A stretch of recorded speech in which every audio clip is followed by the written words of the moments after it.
दोस्तों आपका PM study centre में बहुत बहुत स्वागत है। तो चलिए आज के इस वीडियो में हम शारीरिक डिटर्मिनेंट के मोस्ट इंपॉर्टेंट क्वेश्चन को देखेंगे, जो कि बोर्ड एग्जाम में 5 अंक में पूछे जाते हैं। ये क्वेश्चन हमारे बोर्ड एग्जाम में 5 अंक में ऐसे प्रश्न पूछे जाते हैं। तो हमारा पहला प्रश्न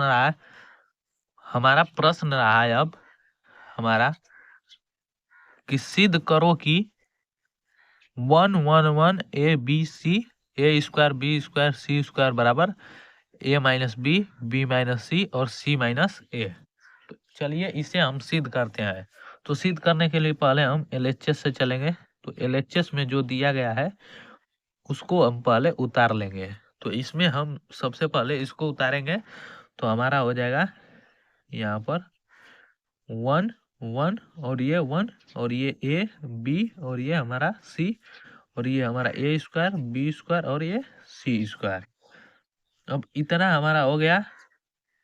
तो हम देखेंगे कि या तो हम पंक्ति या तो हम स्तंभ में किसी दो अवयव को हमें शून्य बनाकर प्रसार करना है, जिससे हमें शारीरिक की मान निकालने में आसानी एवं सरलता होगी। तो सबसे पहले इसको और इसको हम जीरो शून्य बनाने की कोशिश करेंगे। तो इसको हम पहले शून्य बनाएंगे।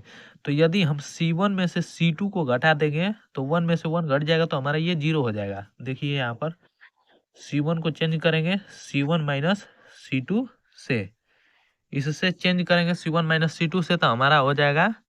तो अब हम घटा देंगे C1 में से C2 को, तो हमारा हो जाएगा यहाँ पर 1 में से 1 घटेगा तो ये जीरो हो जाएगा, और A में से B घटेगा तो A माइनस बी, और इसी तरह A स्क्वायर में से B स्क्वायर घटेगा तो हमारा A square minus B square हो जाएगा। तो ये इसमें कोई C2 और C3 में कोई परिवर्तन नहीं किया है, तो इसको ज्यों का त्यों लिखेंगे। तो 1 ये B और ये हमारा B स्क्वायर और ये हमारा 1 ये C और ये हमारा C स्क्वायर, ये हो गया।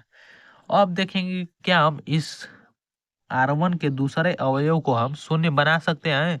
तो हम बना सकते हैं, यदि हम C2 में से C3 को घटा दें तो हमारा ये जीरो हो जाएगा। तो चलिए अब हम C2 को चेंज करेंगे, कैसे? C2 माइनस C3 से, तो इसमें से घटाएंगे। तो यहाँ पर C2 में से C3 को घटाएंगे तो C1 को पहले ज्यों का त्यों लिख लें A माइनस बी, और ये हमारा A square minus B square. अब C2 में से C3 को घटाएंगे तो ये तो हमारा जीरो हो जाएगा, और ये B माइनस सी हो जाएगा, और ये हमारा B स्क्वायर माइनस सी स्क्वायर हो जाएगा, और C3 ज्यों का त्यों रहेगा। तो 1C और ये हमारा C स्क्वायर। तो इतना हो गया।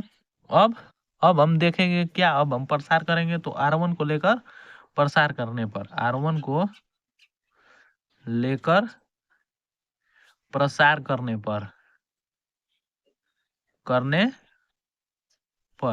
तो R1 को लेकर अब हम प्रसार करेंगे। तो यहाँ पर हमारा R1 को लेकर प्रसार करेंगे तो ये हमारा हो जाएगा जीरो, और जीरो को लेंगे तो इसके सामने वाला पंक्ति और इसके सामने वाले स्तंभ को छोड़कर शेष का आपस में गुणा कर घटाते हैं। तो B माइनस सी का C स्क्वायर में गुणा करेंगे और C का B स्क्वायर माइनस सी स्क्वायर में कर घटाएंगे। तो इसमें घटाने से कोई फायदा नहीं, क्योंकि जीरो का गुणा यदि किसी में कर देंगे तो जीरो ही हो जाएगा, और माइनस इसका भी करेंगे तो जीरो, और प्लस 1, ये प्लस माइनस प्लस के रूप में चलता है। तो 1 का अब देखेंगे किस में गुणा करना है। तो इसके सामने वाला पंक्ति और इसके सामने वाला स्तंभ को नहीं लेना है, तो A माइनस बी का गुणा B स्क्वायर माइनस सी स्क्वायर में हो जाएगा। तो इसे चलिए यहाँ पर बड़ा कोष्टक लगा लेते हैं।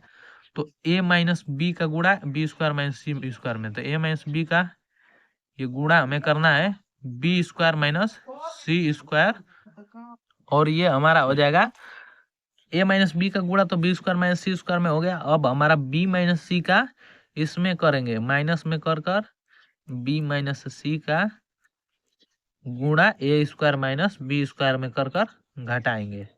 तो इसको अब हल करेंगे और यही हमारा हो जाएगा। इसी को हल कर देंगे, इसे यही सिद्ध हो जाएगा हमारा। तो चलिए इसे हल करते हैं। तो सबसे पहले इसे A square minus B square के फार्मूले पर तोड़ेंगे। तो ये हमारा हो जाएगा, जीरो का छोड़ देंगे तो, और 1 का गुणा करेंगे तो 1 ही रहेगा, तो इसलिए 1 को भी हटा देंगे।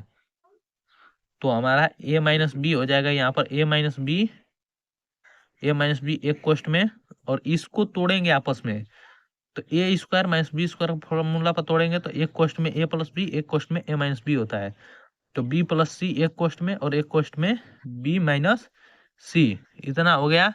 अब माइनस b माइनस सी को ज्यों का त्यों आने देंगे। अब इसको तोड़ेंगे तो इसको तोड़ेंगे a square minus B square के फॉर्मूले पर, तो एक क्वेश्चन में a प्लस बी होता है और एक क्वेश्चन में a माइनस बी। तो अब हम देख रहे हैं कि हमारा यहाँ पर b और माइनस सी है, b माइनस सी, और यहाँ पर भी b माइनस सी है, गुणा में है, और ये भी गुणा में है, दोनों तरफ गुणा में है। तो इसमें से कॉमन लेने का प्रयास करेंगे और देख रहे हैं कि a माइनस बी और a माइनस बी ये दोनों आपस में, तो इसको भी कॉमन लेंगे। तो चलिए यहाँ पर a माइनस बी इसमें भी है और a माइनस बी इसमें भी है, तो इन दोनों को पहले कॉमन ले लेते हैं। तो हमारा a माइनस बी कॉमन हो गया, और इस प्रकार देख रहे हैं कि b माइनस सी इसमें भी है और b माइनस सी इसमें भी है, तो इसमें से भी b माइनस सी कॉमन ले लिए।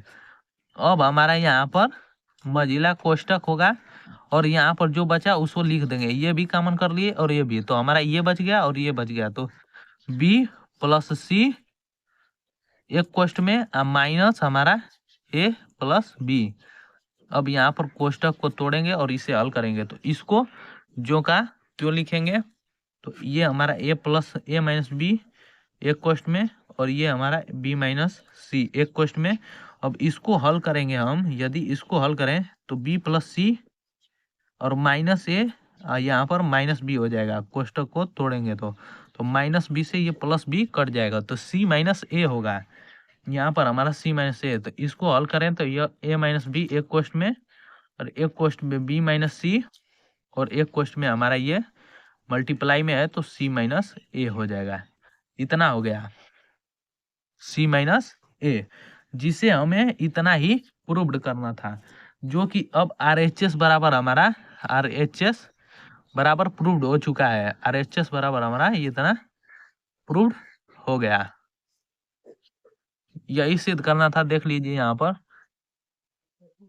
कि सिद्ध करो कि इतना बराबर इतना a minus b, b minus सी और c माइनस ए। तो हमारा यहाँ पर सिद्ध हो चुका है a माइनस बी और b माइनस सी और c माइनस ए RHS बराबर हमारा सिद्ध हो गया, जिसे हम प्रूव्ड लिख दिए। तो उम्मीद करता हूँ दोस्तों कि आपको यह वीडियो बहुत ही पसंद आया होगा, और यदि वीडियो पसंद आया होगा तो इसे ज़्यादा से ज़्यादा लाइक शेयर और चैनल को सब्सक्राइब करना ना भूलें।